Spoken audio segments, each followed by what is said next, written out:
सुप्रभात बच्चों, मैं राजकुमार पाल, हिंदी शिक्षक, modern English school Bihar Sharif से। प्यारे बच्चों, आज हम आप लोग को वर्ग 6 पाठ 3 जिसका नाम है नादान दोस्त। आज हम उस पाठ से संबंधित नादान दोस्त के लेखक हैं मुंशी प्रेमचंद। आज मैं आप लोगों को मुंशी प्रेमचंद के बारे में जीवन परिचय से संबंधित जानकारियाँ प्राप्त करवाऊँगा। ठीक है बच्चों, अब आइए हम उनका जीवन परिचय के बारे में बताने जा रहा हूँ। आप लोग ध्यानपूर्वक सुनने एवं समझने का प्रयास करें। जीवन परिचय के साथ साथ हम कुछ उस पाठ से संबंधित शब्दार्थ भी आप लोग को बताएंगे।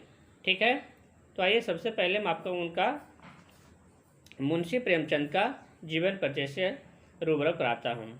ठीक है, मुंशी प्रेमचंद का जन्म 31 जुलाई सन 1880 ईस्वी को बनारस शहर से 4 मील दूर लम्ही गांव में हुआ था। कहाँ हुआ था? बनारस शहर के उसी 4 मील दूर लम्ही गांव, जिस गांव में वो जन्म लिए थे उस गांव का नाम लम्ही था। उनके पिता का नाम अजाय राय था और उनके माता का नाम आनंदी देवी थी। ठीक है बच्चों, वह एक डाक खाने में नौकर के तौर पर काम करते थे। उनकी आर्थिक स्थिति अच्छी नहीं थी। माता का नाम आनंदी देवी था और पिता का नाम अजायब राय था। ठीक है, और उनके बचपन का नाम धनपत राय था। याद रखेंगे बच्चों, मुंशी प्रेमचंद के बचपन का नाम क्या था? धनपत राय था। उनकी भाषा हिंदी, उर्दू के साथ साथ अंग्रेजी का भी थोड़ा बहुत ज्ञान था। इनको मुंशी प्रेमचंद जी को। मुंशी प्रेमचंद जी एक छोटे एवं सामान्य परिवार के थे। उनके पिता पोस्टमास्टर के पद पर थे। प्रेमचंद जी बहुत ही सरल, सहज स्वभाव एवं दयालु प्रवृत्ति के थे बचपन से ही, और अंत में 8 अक्टूबर 1936 को अपने अंतिम सांस ले ली। यानी कि उनका मृत्यु 8 अक्टूबर 1936 को हुआ।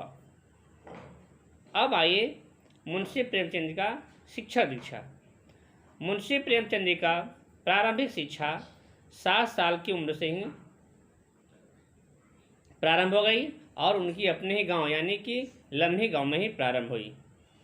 वह एक छोटे से मदरसा से शुरू हुई थी। मदरसा में रहकर उन्होंने हिंदी के साथ साथ उर्दू, अंग्रेजी का थोड़ा बहुत ज्ञान प्राप्त किया था। ठीक है बच्चों, अब आइए उनका विवाह। मुंशी प्रेमचंद जी का विवाह 15 वर्ष की आयु में ही हुआ था और वह विवाह उनकी बिना मर्जी के हुआ था।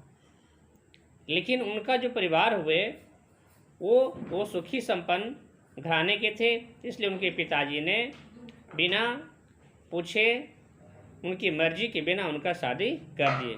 लेकिन वह शादी सही से और लंबे समय तक वो टिक नहीं पाई। मुंशी प्रेमचंद को दोबारा शादी करना पड़ा और वह शादी कैसा पड़ा? एक विधवा महिला से हुई। ठीक है बच्चों, अब है उनकी प्रमुख रचनाएं। मुंशी प्रेमचंद जी ने प्रसिद्ध उपन्यास सेवा सदन, निर्मला, रंगभूमि, कर्मभूमि, गोदान, गबन आदि हैं। गोदान हिंदी का एक सर्वश्रेष्ठ उपन्यास था। ठीक है बच्चों, गोदान जो है हिंदी भाषा का एक सर्वश्रेष्ठ उपन्यास है।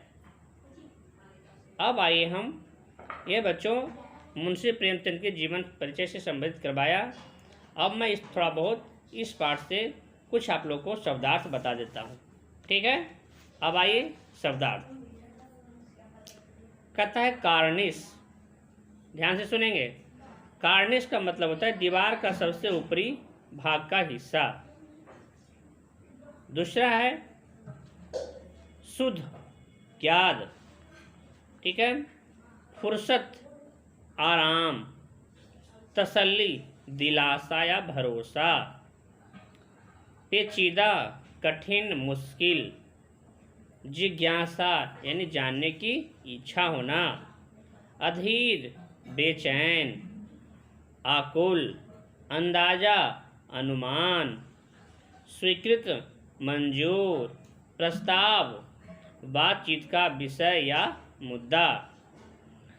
चाव, रुचि। आंख बचाकर यानी चुपके से।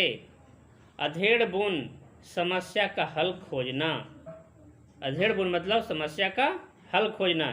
हिकमत होता है तरीका या उपाय। हिफाजत मतलब होता है सुरक्षा। और कै यानी कितने बार, ठीक है। कसूर, गलती।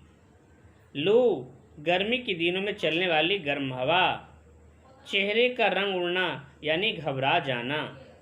चेहरे का रंग उड़ना यानी घबरा जाना। सोटी, छोटी छड़ी को बोलते हैं सोटी। तरस आना, दया आना। भीगी बिल्ली बनना यानी डर के मारे कुछ न बोलना।